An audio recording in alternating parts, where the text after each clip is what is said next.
시점 그리고 기간 전치사에 대해서 한번 알아보도록 하겠습니다. 시점이라는 건 특정한 때라고 얘기를 할 수 있어요. 특정한 때 또는 특정한 시간 이렇게 얘기할 수 있고, 기간이라는 건 특정한 때와 때 사이의 시간 이렇게 정의를 내릴 수가 있습니다. 예를 들어서 1592년 4월 13일에 임진왜란이 일어났습니다. 자, 그러면 1592년은 시점일까요? 기간일까요? 근데 어떤 사람들은 이걸 시점으로 보기도 하고 기간으로 보기도 하고 좀 헷갈리는 부분이 있을 수 있습니다. 그래서 여러분들이 조금 이해를 잘 하도록 하기 위해서 제가 이렇게 약간의 도움을 드릴게요. 동안이라는 말을 붙여서 해석이 잘 되면 기간이다 라고 생각을 하시면 되겠고요. 동안이라는 말을 붙여서 해석을 했는데 어색해요. 그러면 시점이라고 보시면 되겠습니다. 자, 1592년을 예를 들어 볼게요. 1592년 동안 이런 표현이 있나요? 없죠. 그러면 1592년이라는 건 동안이라는 말을 붙였을 때 어색하죠. 그러면 시점이구나 라고 생각하시면 됩니다. 다만 주의사항이 있어요. 여기에 1592년이라고 써놨기 때문에 1592년만 보셔야 돼요. 이거를 바꾸시면 안 돼요. 예를 들어서 1592년이면 1년이구나. 그래서 1년 동안 이렇게 하면 해석이 잘 됩니다. 그래서 써있는 그대로 해석을 해서 거기에 맞는 전치사를 쓰셔야 돼요. 내 맘대로 바꾸시면 안 됩니다. 아시겠죠? 그 다음에 두 번째는 4월 13일 동안 어때요? 이상하죠? 그런 표현을 여러분들이 평상시에 써본 일이 없을 겁니다. 그러면 동안이라는 말을 붙였는데 해석이 어색해요. 그러면 여기도 시점과 관련이 있는 명사구나 라고 생각하시면 되겠습니다. 다만 4월 13일을 하루라고 만약에 바꾼다면 하루는 동안이라는 말을 붙였을 때 해석이 잘 되죠. 그럴 경우에 하루는 동안이라는 말을 붙여서 해석이 잘 되니까 기간에 해당되는 시간이다 라고 판단을 하시면 되겠습니다. 자, 첫 번째 after가 있어요. 자, after는 뭐뭐한 후에 라고 해석이 됩니다. after하고 동의어가 following이라는 표현들이 있죠. 뭐뭐한 후에 라고 해석이 되는데, 예를 들어서 after 10 p.m. 오후 10시 이후에, 오후 10시 시점인가요? 기간인가요? 동안이라는 말을 붙여보면 되죠. 그래서 오후 10시 동안 이런 말은 어색하죠. 그래서 시점과 관련이 있다. 그러니까 거기에 잘 어울리는 전치사 after, 시점 전치사를 쓴다. 이렇게 보시면 되겠습니다. 그 다음에 before도 마찬가지죠. before 10 p.m. 오후 10시 전에, 이전에 라고 쓸 수 있는 시점 전치사에 before가 있습니다. before하고 동의어 표현이 prior to 명사가 있어요. 뭐뭐하기 전에 라는 표현입니다. 아까도 얘기했지만 to가 나오면 반드시 뒤에 한 단어를 더 암기하셔야 됩니다. 그래서 prior to 끝 하시면 안 되고 prior to 명사 이렇게 기억을 해 두시면 되겠습니다.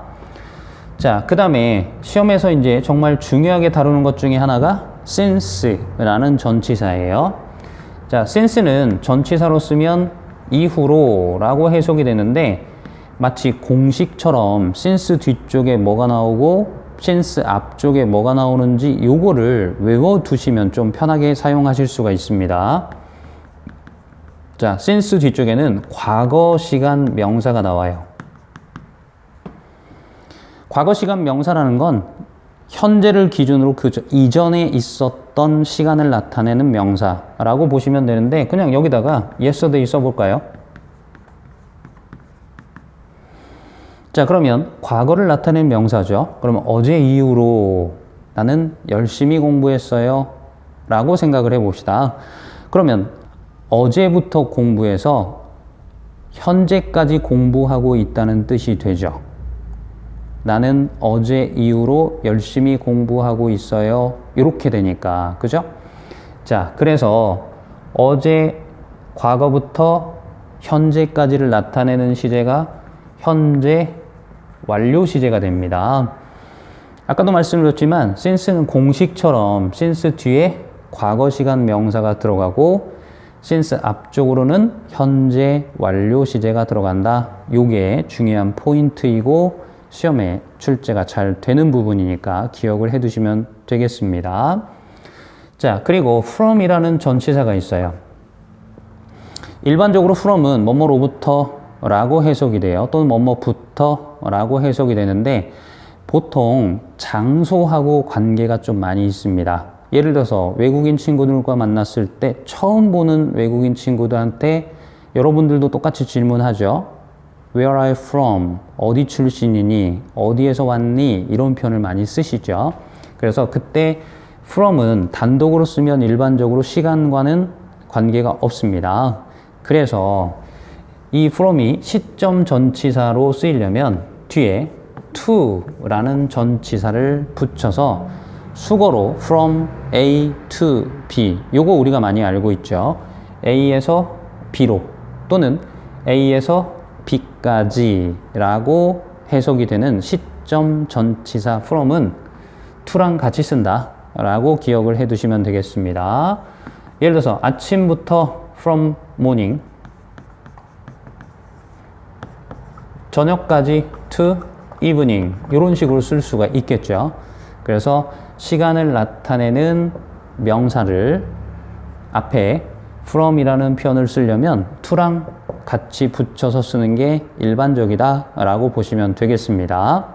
이번에는 by와 until에 대해서 한번 알아보도록 하겠습니다. by와 until은 둘 다 뭐뭐 할 때까지 또는 뭐뭐까지 라고 해석이 되는 시점 전치사인데요. 의미가 비슷하기 때문에 by를 써야 될지 until을 써야 될지 좀 혼동이 될 수가 있습니다. 그래서 한 가지 힌트를 드리면 by는 일회성 동작하고 관계가 있고요. 쉽게 얘기하면 한 번만 하면 그 행동을 다시 할 필요가 없다. 이걸 일회성 동작 이렇게 얘기를 하고요.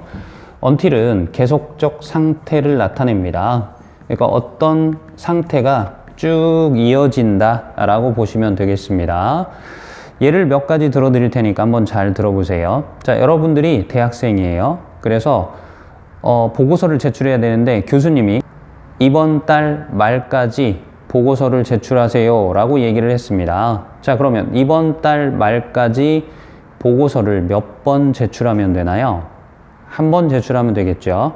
그래서 이번 달 말까지라고 했을 때 보고서를 제출해라 라는 말에 힌트가 있다는 걸 눈치채셨죠. 한 번 제출하면 되기 때문에 이 경우에는 by를 쓰시면 되겠습니다. 자, 다른 예를 한번 들어 드릴게요.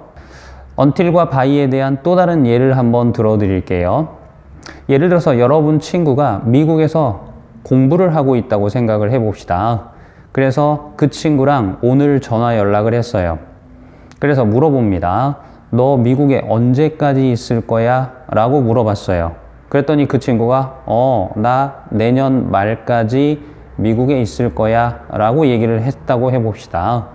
그러면 여러분들이 시간이 나서 내년 봄에 미국에 가면 그 친구를 만날 수 있나요? 없나요?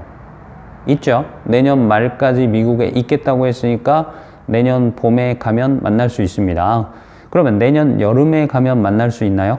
만날 수 있죠. 내년 가을에 가도 만날 수 있죠. 왜냐하면 그 친구가 계속 미국에 있는 상태이기 때문에 그렇습니다. 아시겠죠? 자, 그 다음에 결정적으로 또 이런 얘기를 한번 해드릴게요.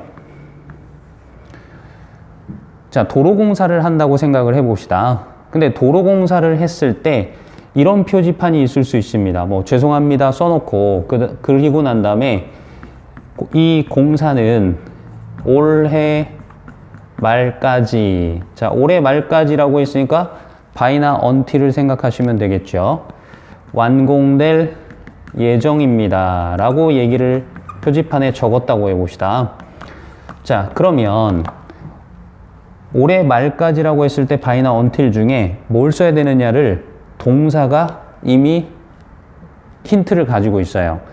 완공된다 라는 건 완공이 몇 번 가능하죠? 한 번이죠. 그러니까 이 경우에 올해 말까지는 by를 쓰는구나 라고 생각을 하시면 되겠습니다. 그런데 똑같은 표지판인데 이렇게 써 있을 수도 있어요. 표지판에 이 공사는 올해 말까지, 그리고 난 다음에 진행될 예정입니다 라고 썼다고 해봅시다.